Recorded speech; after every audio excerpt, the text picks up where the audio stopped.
এক্ষুনি আমি সব কেক খেয়ে নষ্ট করে দেব।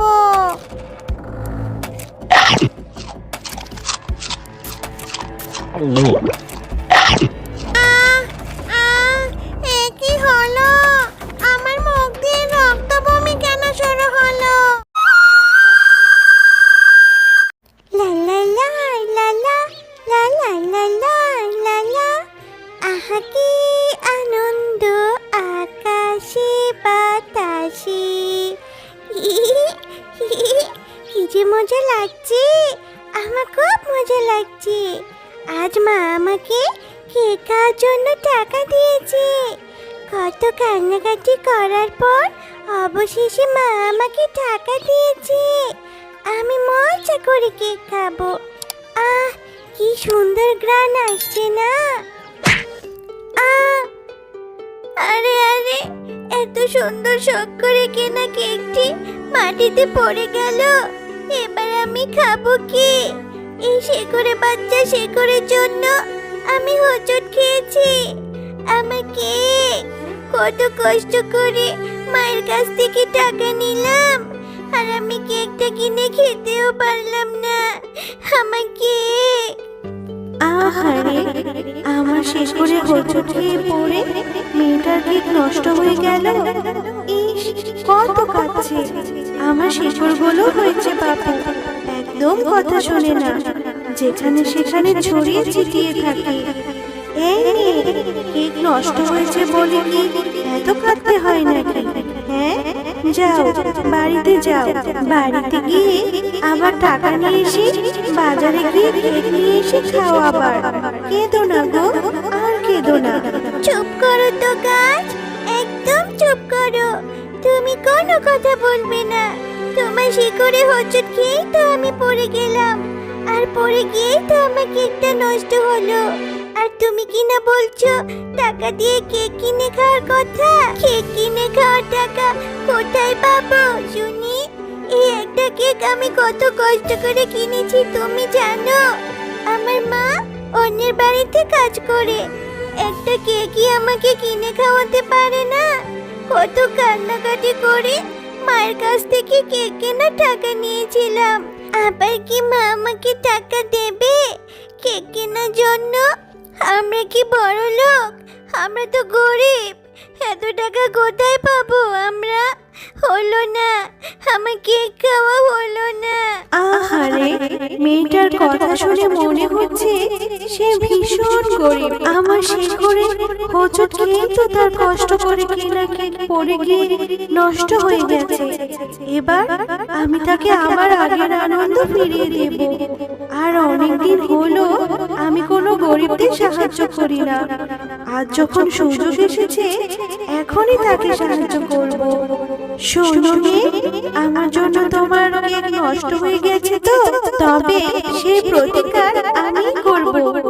এই আমার গাছের উপরে যে একটা ফুল দেখতে পাচ্ছ, এই ফুলটা তুমি বাড়িতে নিয়ে যাও, তোমার সব সমস্যার সমাধান হয়ে যাবে। এটা বাড়িতে নিয়ে তুমি মাটিতে রোপণ করে দাও, দেখবে তোমার সব সমস্যার সমাধান হয়ে গেছে। ঠিক আছে, তুমি যখন এত করে বলছো, তবে আমি তোমার ফুল পেড়ে নিয়ে যাব, আবার তোমার কথা মতো মাটিতে রোপণও করব। যাও।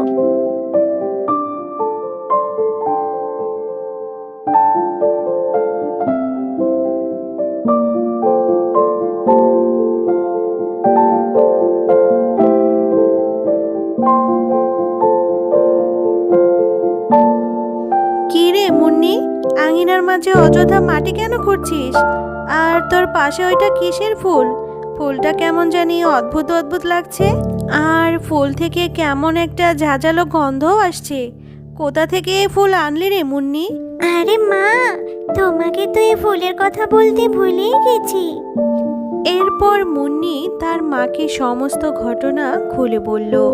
তোর মাথা ঠিক আছে রে মুন্নি? এসব কি বলছিস তুই? গাছ আবার কখনো কথা বলে নাকি? হ্যাঁ, শরীর খারাপ হয়েছে নাকি তোর? এসব উল্টাপাল্টা কথা বলছিস? শোন, এইসব দিনের বেলা স্বপ্ন দেখা বাদ দিয়ে যা ঘরে যা, ঘরে গিয়ে পড়তে বস। আমি কাজে গেলাম। গাছ নাকি আবার কথা বলে, মেয়েটার মাথা গেছে একেবারে। এরপর মুন্নি গাছের কথা মতো ফুলটি রোপণ করলো।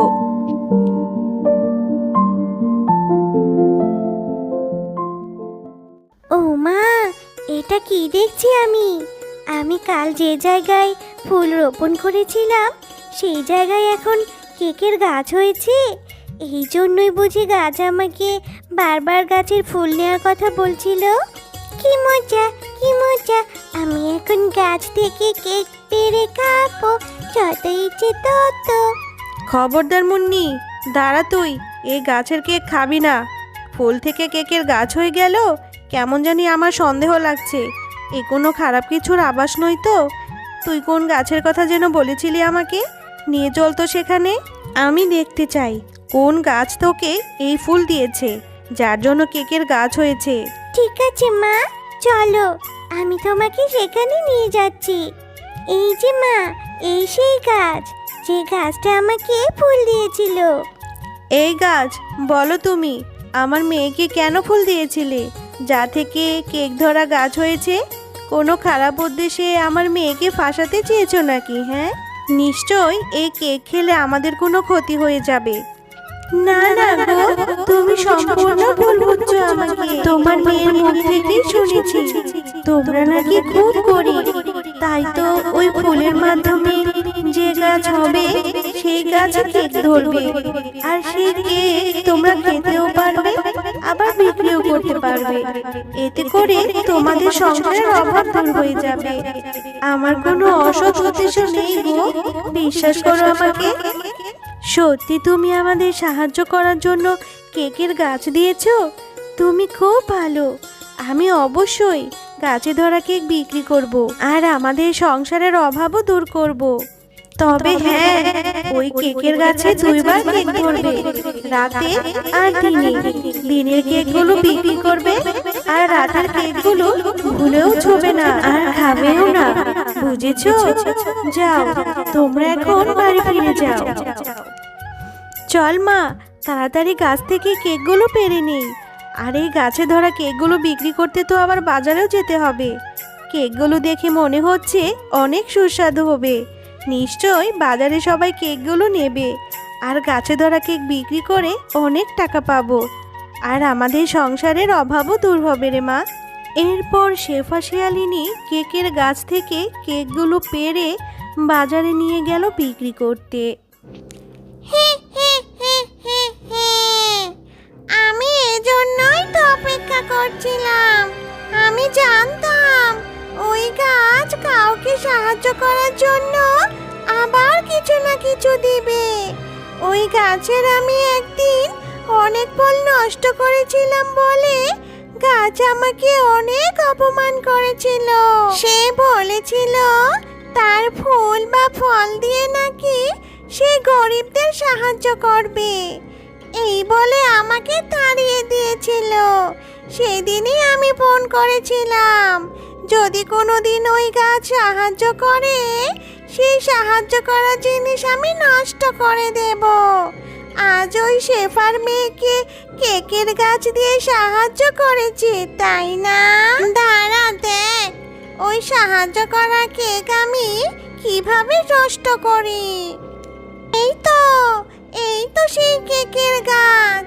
এক্ষুনি আমি সব কেক খেয়ে নষ্ট করে দেব।